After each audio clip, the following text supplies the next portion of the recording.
Students, हम NEET 2020 का question discuss कर रहे हैं। A parallel plate capacitor having cross section area A and separation D has air in between the plates. Now an insulating slab of same area but thickness d/2 is inserted between the plates as shown in the figure, having dielectric constant k is equals to 4. The ratio of new capacitance to its original capacitance will be।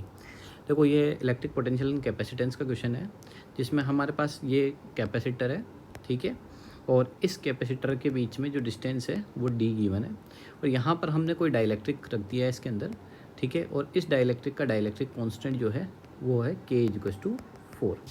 Okay, ये हमें question में given है, ठीक है। हमसे पूछा गया the ratio of new capacitance to its original capacitance will B.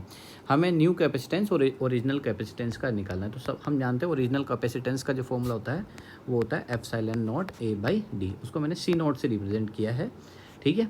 तो ये हमारा ओरिजिनल फॉर्मूला होता है एप्सिलॉन नॉट a/d।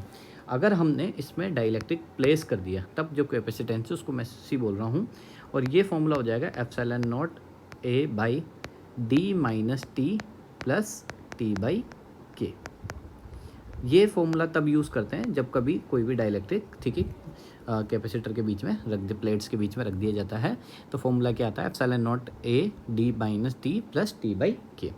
ओके, तो यहाँ से ध्यान से ना हम क्या कर रहे हैं, एप्सिलॉन नॉट a रखा हमने, डायग्राम से दिखाई दे रहा है कि इस डायग्राम में हम ये देख पा रहे हैं कि ये कंप्लीट डिस्टेंस d है और ये हाफ पार्ट d/2 है, ठीक है। तो यहाँ पर ध्यान से देखना, ये d/2 गैप है, तो यहाँ पर जो थिकनेस है t वो कितना हो जाएगा हमारे पास, d/2 हो जाएगा। थिकनेस कितना है, d/2 हो जाएगा। तो मैं इसमें क्या कर रहा हूँ, d माइनस टी की जगह क्या कर रहा हूँ, d/2। ओके, t की जगह क्या हो जाएगा, d/2। मैंने जहाँ जहाँ थिकनेस थी वहाँ वहाँ क्या पुट कर दिया, d/2 पुट कर दिया फॉर्मूले के अकॉर्डिंग। ओके, तो यहाँ पर जो है एप्सिलॉन नॉट a अपॉन ये कितना हो जाएगा, d माइनस d/2, तो ये हो जाएगा d/2 और ये हो जाएगा d/2, और k की वैल्यू हमें क्वेश्चन में गिवन है, कितनी गिवन है क्वेश्चन में, ठीक है, k की वैल्यू हमें कितनी गिवन है, 4 गिवन है, ठीक है। तो यहाँ पर हम क्या करते हैं, k की वैल्यू 4 क्या कर देते हैं, पुट कर देते हैं, ठीक है। तो ये जो है एप्सिलॉन नॉट a, ठीक है, ये हो जाएगा d/2 प्लस, ठीक है, ये 4 है, 4 टू जगह कितना हो जाएगा 8। ओके, तो यहाँ से हम सोल्व करते हैं इसको, तो ये जो कैपेसिटेंस है वो हमारे पास आएगा एप्सिलॉन नॉट a/, यहाँ पर एलसीएम 8 ले लेते हैं यहाँ पर, तो ये हो जाएगा 4d और ये हो जाएगा d। ओके, तो ये हो जाएगा एप्सिलॉन नॉट a/5d, और 8 को भी मैं क्या कर देता हूँ, ऊपर ट्रांसफ़र कर देता हूँ, तो ये 8 आ जाएगा न्यूमरेटर पार्ट में। ओके, तो ये हो जाएगा 8/5 एप्सिलॉन नॉट a/d, और एप्सिलॉन नॉट a/d को हमने क्या बोला था, ये हमारे पास बोला था c नॉट, तो ठीक है, तो c is equal to 8/5 c naught हो जाएगा। मतलब c और c नॉट के बीच में अगर अपन रिलेशन की बात करें तो ये कितना हो जाएगा, 8/5। ओके, आई होप आपको ये क्वेश्चन समझ में आएगा। तो ऑप्शन नंबर c जो है इसका करेक्ट ऑप्शन हो जाएगा, ठीक है। एक बार और पूरा देख सकते हैं आप। हमने सबसे पहले फॉर्मूला लिया, फॉर्मूले में d की जगह d था और t जो थिकनेस थी वो d/2 था, तो यहाँ पुट करा, सोल्व किया, तो हमारे पास क्या रिलेशन आ गया, ठीक है, c/c नॉट इक्वल टू 8/5। ठीक है, बढ़ते हैं नेक्स्ट क्वेश्चन की तरफ। नेक्स्ट क्वेश्चन, क्वेश्चन नंबर 11 क्या बोलता है, the variation of electrostatic potential with radial distance r from the center of the positively charged metallic thin cell of radius capital R is given by, ठीक है, by the graph। हमारे पास 4 graph given है यहाँ पे, ठीक है, और कौन सा वाला ग्राफ करेक्ट जो रिप्रेजेंट करेगा ये अपने को क्या करना है, पता करना है, ठीक है। तो यहाँ पर देखिए इस तरीके से ये ग्राफ है, तो ये 4th वाला ग्राफ हो गया, ठीक है, और ये हमारे पास फर्स्ट वाला ग्राफ है, सेकेंड।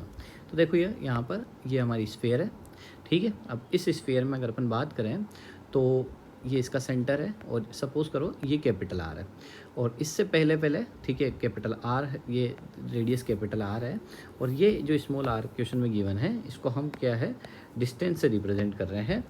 ये जो है ये स्मॉल आर डिस्टेंस। अब सपोज़ कीजिए ये स्फीयर है, तो इससे यहाँ कोई पॉइंट कोई है और ये स्मॉल आर की डिस्टेंस पे है, ठीक है। हमें हमें बताना है, क्या बताना है हमें, the variation of electrostatic potential, ठीक है, क्या है। तो हमें इसका फॉर्मूला पता होना चाहिए जब भी कभी स्मॉल आर लेस देन होता है कैपिटल आर से, मतलब हम इस सेल के अंदर अंदर बात कर रहे हो, यहाँ पर इसके अंदर अंदर की ये जो डिस्टेंस है इसमें कहीं भी बात कर रहे हो, तो उस केस में जो हमारे पास जो फॉर्मूला निकल के आता है वो आता है k q by capital R, ठीक है। इलेक्ट्रिक पोटेंशियल का फॉर्मूला क्या होता है, k q by capital R, और जो कि क्या होता है, कॉन्स्टेंट होता है, ठीक है। और अगर अपन बात करें कि स्मॉल आर, ठीक है, ग्रेटर देन कैपिटल आर हो जाए, मतलब बाहर आ जाए, ठीक है, सेल से बाहर कोई पॉइंट हो कहीं पे भी, तो फिर हमारा इलेक्ट्रिक पोटेंशियल का फॉर्मूला हो जाता है k q by small r, okay, ठीक है, k q by small are. ये हमें पता होना चाहिए, ठीक है, ये हमारे फॉर्मूलाज है। तो इसके आगे हम बात करें तो इससे हम ग्राफ को देखते हैं, ठीक है। ग्राफ क्या बन के आता है, ग्राफ की बनेगा, तो देखो यहाँ पर अपन ग्राफ को देखें तो ये जो है हमारे पास ग्राफ, इसमें जब तक ये वैल्यू कैपिटल आर है, ठीक है, ये वैल्यू क्या है, कैपिटल आर है, तब तक हमारे जो भी इलेक्ट्रिक पोटेंशियल की वैल्यू है वो कांस्टेंट रहेगी, मतलब इस तरीके से रहेगी, ठीक है।